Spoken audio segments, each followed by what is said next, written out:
नाजरीन, ये कहानी है एक आदमी और उसकी 3 बेटियों की, जिसकी बीवी कुछ साल पहले वफ़ात पा चुकी थी। उसकी तीनों बेटियां बहुत खूबसूरत थीं, मगर सबसे छोटी बेटी अपनी बहनों में सबसे ज़्यादा समझदार थी। उसका नाम आयशा था।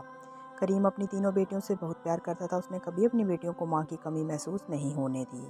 वो अपनी बेटियों को हर ख्वाहिश पूरी करता था। अब करीम की बेटियां बड़ी हो चुकी थी और अपने बाप के लिए खुद खाना बनाती थी। जब करीम काम के लिए बाहर जाता तो उसकी बेटियां उसके लिए खाना तैयार करके साथ दे देती थी। उसी गांव में एक विधवा औरत भी रहती थी, जिसका एक बेटी थी। उस विधवा की आदत थी कि वह हर घर में कुछ न कुछ मांगने के लिए चली जाती थी। जब करीम की बेटियां अपने पिता के लिए खाना बनाती तो वो औरत अक्सर उसी समय उनके घर आग मांगने के लिए आ जाती। लेकिन करीम की सबसे छोटी बेटी आयशा को वो विधवा औरत बिल्कुल भी अच्छी नहीं लगती थी। जब भी वो औरत उनके घर आती, आयशा अपनी बहनों से कहती, ये औरत हमारे घर क्यों आती है? ये औरत बिल्कुल भी अच्छी नहीं है। बड़ी दोनों बहनें आयशा को समझाती, देखो ये विधवा औरत है, गरीब है, अगर हमारे घर से आग ले जाती है तो इसमें तुम्हारा क्या नुकसान है? आयशा अपनी बहनों की बात सुनकर चुप हो जाती, लेकिन वो कहती, देख लेना, ये औरत एक ना एक दिन हम सब के लिए मुसीबत खड़ी करेगी। ये सिलसिला यूं ही चलता रहा। वो रोज औरत उनके घर से आग लेने और मौका पाकर करीम के खाने में राख मिला देती। करीम ने जब अपने खाने में खराबी महसूस की तो उसने सोचा कि उसकी छोटी बेटियां खाना बनाती हैं, इसलिए उनसे कोई गलती हो जाती होगी। वो अपनी बेटियों से बहुत प्यार करता था और ये बात समझ नहीं पा रहा था कि उसकी बेटियां उसका खाना क्यों खराब कर रही हैं। फिर एक दिन करीम ने सोचा, आज मैं अपनी बेटियों पर नज़र रखूंगा।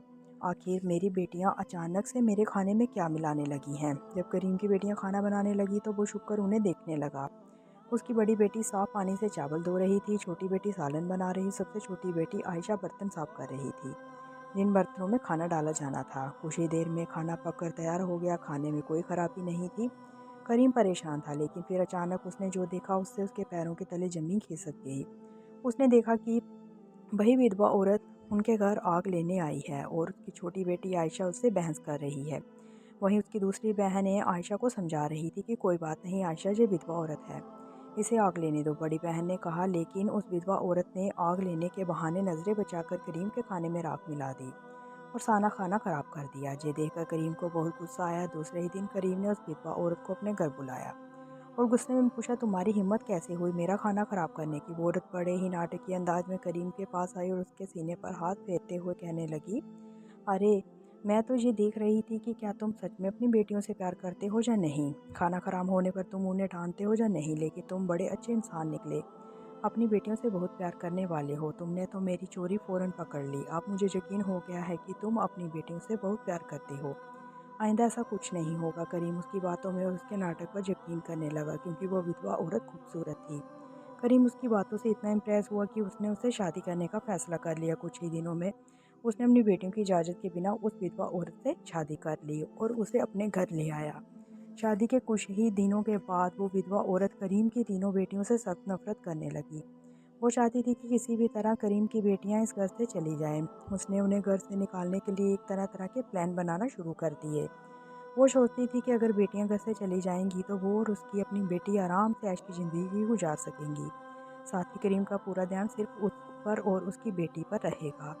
वो जानती थी कि करीम अपनी बेटियों से बहुत मोहब्बत करता है, उन्हें ज़रा भी दुखी नहीं देख सकता। उसकी अपनी बेटी हमेशा कीमती कपड़े पहनकर घूमती रहती थी, जिससे वो मॉडर्न लगती थी। लेकिन सौतेली माँ ने करीम की तीनों बेटियों को घर का सारा काम करने पर मजबूर कर दिया। वो ठीक से उन्हें पेट भर खाना भी नहीं देती थी और धीरे धीरे उनकी दूसरी ज़रूरतें भी कम कर दी। तीनों बहनें हर वक्त दुखी रहने लगी। एक दिन दो बड़ी बहनें रो रही थी तो आयशा अपनी बड़ी बहनों के पास आई और कहने लगी, प्यारी बहनों, आओ हम तीनों कहीं बाहर चले ताकि हमारा दिमाग फ्रेश हो जाए। फिर वो तीनों बहनें घर से निकल गई और चलते चलते एक जंगल में जा पहुंची।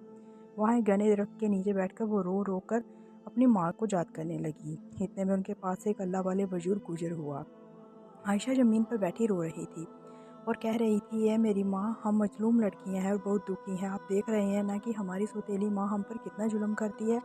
हम कितने दिनों से भूखी हैं। अल्लाह वाले बुजुर्ग ने पास खड़े होकर उनकी बातें सुन रहे थे और वो आयशा से मुखातिब होकर बोले, बेटियों, तुम तीनों यहाँ इस दरख्त के नीचे रो जाती हो, तुम्हें क्या दुख है, तुम मुझे बता सकती हो? आयशा ने रोते हुए अल्लाह वाले बुजुर्ग को सारा वाक़ा सुना दिया। उनकी बात को सुनकर अल्लाह वाला बहुत दुखी हुआ और वो बोला, बेटी, जहाँ थोड़ी दूर पर मेरी झोंपड़ी है, मैं वहाँ रहता हूँ और इबादत करता हूँ। मेरी झोंपड़ी के बाहर एक अनार का दरख्त लगा है जिस पर पके हुए अनार लगे हुए हैं। तुम जाओ और उस दरख्त से जितने मर्जी अनार तोड़कर खा लो। ये सुनकर तीनों लड़कियां खुशी खुशी उस झोपड़ी के पास पहुंची। उन्होंने देखा कि दरख्त पर बहुत ही खूबसूरत अनार लगे हुए हैं। तीनों ने एक एक अनार तोड़ा और बैठकर मजे से खाने लगी। अनार खाकर उन तीनों लड़कियों ने बुजुर्ग का शुक्रिया अदा किया और घर वापस आ गई।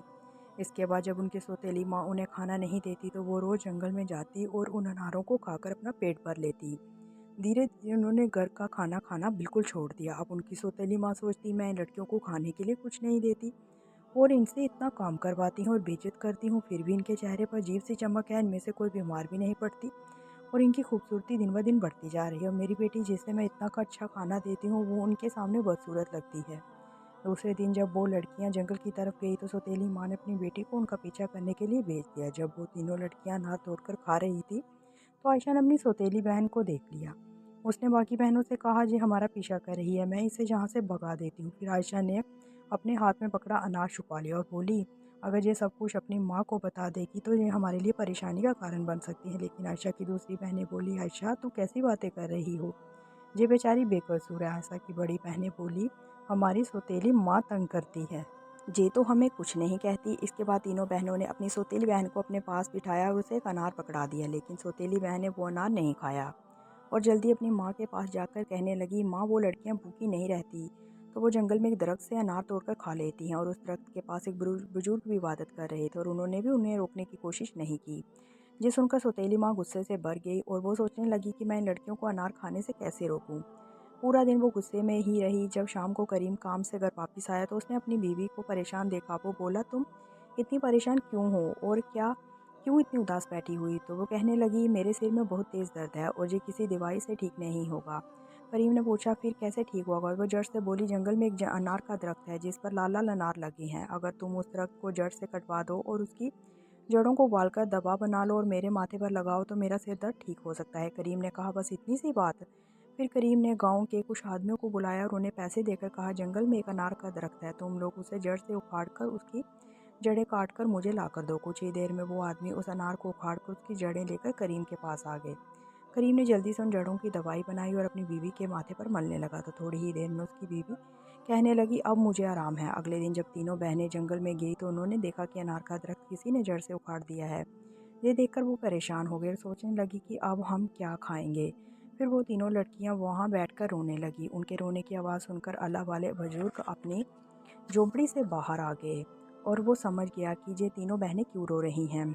वो बोला, इसमें रोने की क्या बात है, अल्लाह तुम्हें इससे भी बेहतर को देगा। फिर अल्लाह वाले बुजुर्ग ने अपनी उंगली से ज़मीन की तरफ इशारा किया और वहाँ पर एक छोटी सी नदी बन गई जिसमें पानी की जगह दूध बह रहा था।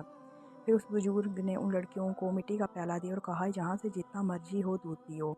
लड़कियाँ बहुत खुश हुई और फिर मिट्टी के प्याले में दूध भरकर पीने लगी। जब उनका पेट भर गया तो वो उस बुजुर्ग का शुक्र अदा करके घर वापस आ गए। फिर वो रोज़ उस दूध के लिए तालाब के पास आती और मिट्टी के प्याले में दूध भरकर पी लेती। उनकी सौतेली माँ उनकी सेहत को देखकर परेशान थी कि अब तो अनार का पेड़ भी नहीं है और ये सेहतमंद है। फिर उसने अपनी बेटी को बुलाया और कहा, मैंने तो जंगल से इस अनार के पेड़ को भी कटवा दिया, फिर भी इनकी सेहत पर कोई असर नहीं पड़ा। मैं तो इन्हें पेट भरकर खाना भी नहीं देती, फिर ये ऐसा क्या खा रही हैं जिससे इनकी सेहत इतनी अच्छी होती जा रही है। फिर उसने अपनी बेटी से कहा, इनका पीछा करो और पता लगाओ कि ये क्या खाती हैं। लड़की फिर से अपनी बहनों को पीछा करती हुई जंगल में गई। जब तीनों मिट्टी के प्याले से दूध पी रही थी तभी आयशा ने पीछे मुड़कर देखा तो अपनी सौतेली बहन को पीछे देखकर अपनी बहनों से बोली, देखो ये लड़की फिर से हमारा पीछा कर रही है। आयशा ने कहा, जल्दी यहाँ से उठो और इसे जहाँ से भेजो, क्योंकि अगर इसने हमारे तालाब को देख लिया तो ये घर जाकर हमारी सौतेली माँ को सब बता देगी और फिर घर में हंगामा खड़ा हो जाएगा। आयशा की बड़ी बहनों ने उसे डांटा और कहा, तुम्हारा मसला क्या है? माना कि ये हमारी सौतेली माँ हम पर जुल्म करती है, लेकिन इसमें इस बेचारी का क्या कसूर? आयशा ये सुनकर चुप हो गई। इसके बाद तीनों बहनों ने अपनी सौतेली बहन को नदी के पास बिठाया और मिट्टी के प्याले में भरकर दूध उसे पीने के लिए दे दिया। उस लड़की ने दूध पिया, जल्दी से घर आकर अपनी माँ को दूध वाली सारी बात बता दी। सौतेली माँ को ये सुनकर बहुत गुस्सा आया। उसने अपने गाँव के कुछ आदमियों को बुलाकर कहा, तुम जितने पैसे चाहो मैं तुम्हें दूंगी, लेकिन तुम्हें जंगल में जाना पड़ा होगा। वहाँ एक बुजुर्ग की झोंपड़ी और तालाब है, तुम्हें उस झोंपड़ी को तोड़ देना है और उस तालाब को मिट्टी से भर देना है। बदले में मैं तुम्हें बहुत पैसे दूंगी। कुछ ही देर में वो आदमी उसकी मर्जी के मुताबिक वहाँ सब कुछ कर कर लौट आए। अब वो औरत बहुत खुश थी। अगले दिन जब वो तीनों बहनें जंगल में गई तो उन्होंने देखा वहाँ पर ना ही तालाब है और ना ही बुजुर्ग की झोपड़ी। ये देखो तो वो बहुत दुखी हुई, वो वहीं बैठकर कुछ देर रोती रही। फिर वो भूखी प्यासी वहाँ से घर वापस लौट आई। उनकी सौतेली माँ ये देखकर बहुत सुकून महसूस कर रही थी। एक दिन फिर वो बीमारी का बहाना बनाकर लेट गई। शाम को जब करीम घर वापस आया तो करीम ने अपनी बीवी को कहा, चाहे सब कुछ बिक जाए लेकिन मैं तुम्हें कुछ नहीं होने दूंगा। तुम्हारा इलाज मैं सबसे अच्छे डॉक्टर से करवाऊंगी। लेकिन उसकी बीवी के दिमाग में कुछ और ही चल रहा था। उसने करीम से कहा, तुम इतना कुछ करने की ज़रूरत नहीं है। मेरी ज़िंदगी बचाने के लिए तुम सिर्फ मेरे एक छोटा सा काम करो। करीम बोला, बताओ। मैं वही करूँगा। उसकी बीवी बोली, तुम अपनी तीनों बेटियों का खून निकालकर मेरे हाथों और पैरों की हथेलियों पर मल दो, तभी मैं ठीक हो सकती हूँ। ये सुनकर करीम की आंखों में आंसू आ गए, क्योंकि वो अपनी लड़कियों से बहुत प्यार करता था। फिर वो चुपचाप अपने कमरे से बाहर निकला और अपनी बेटियों को ढूंढने लगा, लेकिन बेटियां घर पर नहीं थी। फिर वो परेशान होकर उन्हें ढूंढते ढूंढते कब्रिस्तान पहुंचा। वहां उसने देखा उसकी तीनों बेटियां अपनी माँ की कब्र के पास बैठकर रो रही हैं। ये देखकर करीम का दिल कांप उठा। एक तरफ बीवी थी तो दूसरी और उसकी तीन बेटियां। करीम समझ गया था कि उसकी बीवी उसकी बेटियों से कभी खुश नहीं होगी और उसकी बेटियां भी अपनी सौतेली माँ के साथ खुश नहीं है। इसलिए उसने फैसला किया वो अपनी बेटी को कहीं दूर ले जाएगा। उसने अपनी बेटियों को गले लगाया और कहा, हे बेटियों, तुम क्यों परेशान होती हो? मैं तुम्हें कहीं और ले चलता हूँ। फिर करीम अपनी बेटियों को एक घने जंगल में ले गया। वहाँ अपने मिट्टी का चूल्हा बनाया और बेटियों को खाना बनाकर खिलाया। जब बेटियों ने पेट भरकर खाना खा लिया तो वो एक दरख्त के नीचे सो गई। फिर करीम ने अपनी बेटियों को वहीं सोते हुए छोड़ दिया और वहाँ से भाग गया। वो बस इस बात पर से बेपरवाह था कि कम से कम मेरी बेटियां तो जिंदा रहेंगी और अपनी सौतेली माँ के जुल्म से बच जाएंगी। फिर रास्ते में करीम ने एक हिरन का शिकार किया और उसका खून लेकर अपनी बीवी को दे दिया। उसकी बीवी ने वो खून अपने हाथों और पैरों पर लगाया और खुश होकर कहा, अब मुझे आराम है। उसे यकीन हो गया कि करीम ने अपनी बेटियों को मार दिया है। दूसरी तरफ जब तीनों बहनें जागी तो उन्होंने देखा कि उनका बाप उन्हें छोड़कर जा चुका है।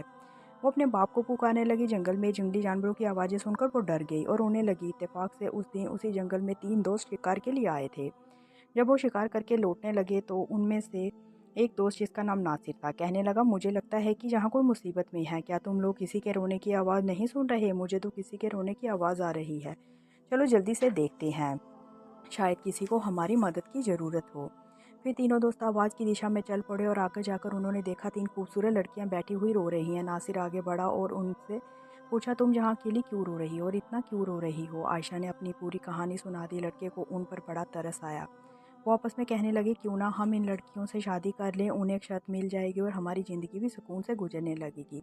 फिर इन तीनों लड़कों ने उन तीनों लड़कियों से शादी कर ली। आयशा की शादी नासिर के साथ हो गई। किस्मत से तीनों दोस्तों के पर घर पास पास थे। वो तीनों बहनें खुशी खुशी अपने घरों में रहने लगी। एक साल बाद आयशा के घर बेटे का जन्म हुआ। ये देखकर नासिर के दोस्तों जैनब की बहनें बहुत खुश हुई। धीरे धीरे आयशा का बेटा 2 साल का हो गया। एक दिन नासिर ने अपने दोस्तों से कहा, मेरा आज फिर जंगल में शिकार करने का मन हो रहा है, चलो शिकार पर चलते हैं। लेकिन उसके दोस्तों ने मना कर दिया और कहा, हमें तो किसी ज़रूरी काम से जाना है, हम तुम्हारे साथ जंगल में नहीं जा सकते। फिर नासिर ने आयशा से इजाज़त ली और अकेला ही जंगल में शिकार के लिए चल गया। लेकिन इसके बाद कई दिन गुजर गए और नासिर घर वापस नहीं आया। आयशा बहुत परेशान हो गई। उसकी बहनें भी उसकी चिंता देखकर चिंतित हो गई। आयशा के जीजा नासिर के दोस्त ने उसे तसल्ली देते हुए कहा, तुम फिक्र मत करो, हम नासिर को वापस ढूंढकर जरूर वापस लाएंगे। लेकिन करनी खुदा की ये हुई कि नासिर के दोस्त भी उसे ढूंढने जंगल में गए, लेकिन वो भी वापस नहीं लौटे। उन तीनों बहनों पर एक बार फिर से गम का पहाड़ टूट पड़ा। एक दिन आयशा अपने बेटे को सुला रही थी कि दरवाजे पर दस्तक हुई। उसने जल्दी से जाकर दरवाज़ा खोला तो क्या देखती है कि बुजुर्ग फकीर, जिसने हरे रंग के कपड़े पहने हुए थे, दरवाजे पर खड़ा है। आयशा उसे देखकर बोली, पापा, मेरा शोहर घर पर नहीं है, मैं आपको घर में आने की इजाज़त नहीं दे सकती। जब शोहर आएगा तब आप आ जाना। इस पर वो फ़कीर बोला, बेटी, मुझे बहुत भूख लगी है, किसी भूखे को खाना खिलाने में क्या हर्ज है। आयशा ने मजबूरी में उस फ़कीर को घर बुला लिया और उसके लिए खाना बनाने लगी। लेकिन वो जादूगर फ़कीर बुरी नज़रों से आयशा को देखता रहा। फिर वो जादूगर उठकर आयशा के करीब आया और बोला, सुनो लड़की, तुम मुझे बहुत अच्छी लगती हो, अपने बेटे को छोड़ दो और मुझसे शादी कर लो। आयशा डर के मारे कांपने लगी और बोली, पापा, आप कैसी बातें कर रहे हैं? मैं शादीशुदा हूँ और एक बच्चे की माँ हूँ, आपकी हिम्मत कैसे हुई ऐसा कहने की? जैसे उनको जादूगर फ़कीर को गुस्सा आ गया। उसने अपने जादू से आयशा को कुतिया बना दिया और उसके गले में रस्सी डालकर खींचता हुआ ले जाने लगा। उधर आयशा का बेटा जोर जोर से रोने लगा। आयशा की बहनों ने जब उसके रोने की आवाज़ सुनी तो वो दौड़ती हुई उसके घर आई। उन्होंने आयशा के बेटे को गले से लगाया और फिर अपनी बहन को घर में ढूंढने लगी, लेकिन उन्हें आयशा कहीं नज़र नहीं आई। आयशा के शोहर के बाद अब आयशा भी गायब हो चुकी थी। वक्त इसी तरह गुजरता गया। अब आयशा को गुम हुए भी 14 साल का लंबा वक्त गुजर चुका था। इसी दौरान आयशा का बेटा भी जवान हो चुका था उसे उसकी दोनों खालाओं ने मिलकर पाला। एक दिन आयशा के बेटे को आयशा की बहनों ने उसकी माँ के बारे में सारी सच्चाई बताई, जिसे सुनकर वो बहुत परेशान हुआ और बोला, खाला आज मैं अपने माँ बाप को ज़रूर ढूँढने जाऊँगा। उसकी खालों ने उसे समझाया, बेटा जो होना था वो हो गया, जिन्हें जाना था वो चले गए, लेकिन अब हम तुम्हें नहीं खोना चाहती। हमारे शोहर भी जंगल में गए थे तो वो भी कभी वापस नहीं आए, अगर तुम भी चले गए तो हम किसके सहारे रहेंगे। लेकिन लड़के ने कहा, खाला आप फिक्र मत कीजिए, मैं अपने बाप और बाकी सबको भी वापस ढूंढकर ज़रूर वापस लाऊंगा। फिर वो लड़का जंगल की तरफ निकल पड़ा और कई दिनों तक वह इधर उधर भटकता रहा, लेकिन उसे कुछ समझ नहीं आया कि वो अपनी माँ को कहाँ ढूंढे। इस तरह वो तलाश करते करते एक ऐसे इलाके में पहुँच गया जो पूरी तरह से सुनसान और पत्थरों का इलाका था। वहाँ उसने पत्थर की इमारतें देखी और एक खूबसूरत छोटा सा पत्थर का घर देखा। वो गौर से उस घर को देख रहा था, तभी उस घर में से एक बुजुर्ग बाहर आए और बोले, बेटा तुम जहाँ ने लिखते हो, तुम्हें इस खतरनाक इलाके में आने की क्या ज़रूरत है। लड़के ने जवाब दिया, बाबा जी मैं अपने माँ बाप को और ताया जी को ढूंढने के लिए यहाँ आया हूँ। मेरी माँ को एक जादूगर कुतिया बनाकर अपने साथ ले गया था। अल्लाह वाला बुजुर्ग बोला, बेटा ये इलाका एक बहुत बड़े जादूगर का है, वो बहुत ताकतवर है और जो भी उसके साथ पंगा लेता है वो उसे पत्थर का बना देता है। ये जो तुम्हारे आसपास पत्थर हैं ये भी कभी इंसान थे, जादूगर ने इन्हें पत्थर बना दिया। कुछ साल पहले एक नौजवान आया था और उसके बाद उसके पीछे दो नौजवान आए थे, तो उस जादूगर ने उन्हें भी पत्थर बना दिया और उसने एक नेक पाकीज़ा लड़की को भी 12 साल से कैद करके रखा है। वो जादूगर उस लड़की से शादी करना चाहता है, लेकिन वो लड़की उसकी बात नहीं मान रही। बुजुर्ग की बातें सुनकर उस लड़के को यकीन होने लगा कि यकीनन वो लड़की मेरी माँ ही है और ये सभी लोग मेरी ही परिवार के हैं। फिर उस लड़के ने बुजुर्ग को अपनी सारी कहानी बताई और कहा, बाबा जी आप मेरी मदद करें, इन लोगों को बचाने का कोई तरीका बताएं। बुजुर्ग जिनकी झोपड़ी को कभी आयशा की सौतेली माँ ने जला दिया था, मुस्कुराए और बोले, बेटा अल्लाह हमेशा नेक दिल वालों की मदद करता है, तुम्हें हिम्मत नहीं हारनी चाहिए। अल्लाह वाले बुजुर्ग मजबूरन इस खतरनाक इलाके में आकर रहने लग पड़े, क्योंकि उन्होंने उस लड़के से वादा किया था कि मैं तुम्हारा साथ ज़रूर दूंगा। बुजुर्ग ने सोचा, क्या पता इस लड़के की माँ को जादूगर से छुड़वाने पर दूसरे लोगों को भी जादूगर की कैद से आज़ादी मिल जाए। बुजुर्ग ने बाकी गांव वालों को बताया, ये वो मेरा पोता है और दूसरे गांव से मुझसे मिलने आए। ये जादूगर को शक हुआ कि गांव में कोई नया लड़का आया है, तो वो जल्दी से अल्लाह वाले बुजुर्ग के पास पहुंचा और पूछने लगा, ये कौन है। बुजुर्ग ने जवाब दिया, ये मेरा पोता है। इस तरह जादूगर और उसके लड़के की मुलाकात हुई। लड़के ने जादूगर ने उसे देखते ही बोला, तुम बहुत समझदार लगते हो, अपने दादा की तरह नेक और मासूम हो। कल मैं तुम्हें एक लड़की के पास भेजूंगा, जहाँ तुम्हें उसे पैगाम देना है कि मैं उससे शादी करना चाहता हूँ। लड़का समझ गया था कि वो लड़की उसकी माँ ही है। वो लड़का अपनी माँ से मिलने जाने की वजह से बहुत खुश हुआ। वो सोचने लगा कि वो जाते वक्त अपनी माँ के लिए फूल ले जाएगा और उसने प्लान बनाया कि मौके पाकर वो माँ को अपनी पहचान बताकर सब बता दूंगा। आयशा की शादी के वक्त नासी ने उसे एक अंगूठी दी थी जिस पर उसका नाम लिखा हुआ था। बाद में आयशा ने वो अंगूठी अपने बेटे को पहना दी थी। अल्लाह वाले बुजुर्ग ने कहा, अपनी अंगूठी को फूलों वाले गुलदस्ते में छुपा दो, जब तुम्हारी माँ इसे देखेगी तो तुम्हें जल्दी से पहचान लेगी। लेकिन ये काम आसान नहीं था, क्योंकि जादूगर ने आयशा की निगरानी के लिए एक जादूगर तैनात कर रखा था जो हर वक्त उस पर नज़र रखता था। जादूगर अल्लाह वाले बुजुर्ग की बहुत इज्जत करता था। उस जादूगर ने उस लड़के को रोज़ फूलों का गुलदस्ता देकर आयशा के पास भेजना शुरू कर दिया। लड़के की कम उम्र यानी कि 14 साल होने की वजह से जादूगर को उस पर कोई शक नहीं हुआ। आयशा को एक कमरे में कैद करके रखा गया था, यहाँ किसी भी मर्द को जाने की इजाज़त नहीं थी। लड़का रोज़ गुलदस्ता लेकर आयशा के पास जाता और वहाँ जादूगर की एक दासी हमेशा आयशा के साथ रहती। एक दिन किस्मत ने लड़के का साथ दिया। ऐसा मौका मिला जब कमरे में आयशा के सिवाय कोई ना था। लड़के ने जल्दी से अपनी अंगूठी उतारी और फूलों के गुलदस्ते में छुपाकर आयशा के कदमों में रख दिया। जैसे ही गुलदस्ता ज़मीन पर रखा, अंगूठी के गिरने की आवाज़ आई। आयशा ने हैरानी से अंगूठी को उठाया और उसे पहचान लिया। वो जान गई थी वही अंगूठी है जो उसे कई साल पहले उसे अपने बेटे को पहनाई थी। आयशा ने फ़ौरन उस लड़के की तरफ देखा और उसे पहचान गई कि वो उसी का बेटा है। फिर माँ बेटे ने मिलकर प्लान बनाया कि जादूगर के जादू से कैसे सभी को बाहर निकाले। फिर आयशा ने जादूगर से शादी के लिए हाँ बोल दी। जादूगर जब सुनकर खुश हो गया तो आयशा ने बड़े प्यार से जादूगर की शक्तियों के बारे में पूछा, तो जादूगर ने बताया कि उसकी जान एक तोते में है। उस तोते को उसने कहीं दूर जंगल में छुपा कर रखा है। ये सारी बात आयशा ने अपने बेटे को बताई तो बेटे ने जल्दी से मौके का फ़ायदा उठाकर उस तोते को उठाकर जादूगर के सामने लाकर खड़ा हो गया। जैसे ही उस जादूगर ने उस तोते को देखा तो वो उस लड़के के पाँव में गिर गया कि तोता मुझे दे दो। लड़के ने कहा, पहले तुम इन सबको अपने जादू से आज़ाद करो। फिर उस जादूगर ने सभी को आज़ाद कर दिया। लड़के ने जब सबको आज़ाद करवा लिया तो उसने तोते की गर्दन मरोड़ कर उसे ख़त्म कर दिया और इस तरह वो जादूगर को ख़त्म कर दिया। फिर उस लड़के के सभी घर वालों ने उस अल्लाह वाले का शुक्र अदा किया और खुशी खुशी वापस घर चले आए। आयशा की बहनों ने जब अपने पूरे परिवार को देखा तो बहुत खुश हुई। उधर आयशा का पिता भी अपनी बेटियों से मिलकर खुश हो गया, क्योंकि वो अपनी बेटियों के सामने काफ़ी शर्मिंदा था, क्योंकि उसने अपनी बेटियों को अकेला जंगल में छोड़ दिया था और उसने बताया कि उनकी सौतेली माँ को एक बहुत गंदी बीमारी लग गई थी, जिसके कारण वो भी मर गई थी। लड़कियों ने अपने बाप को माफ़ कर दिया, क्योंकि अभी वो अपनी ज़िंदगी से खुश थी।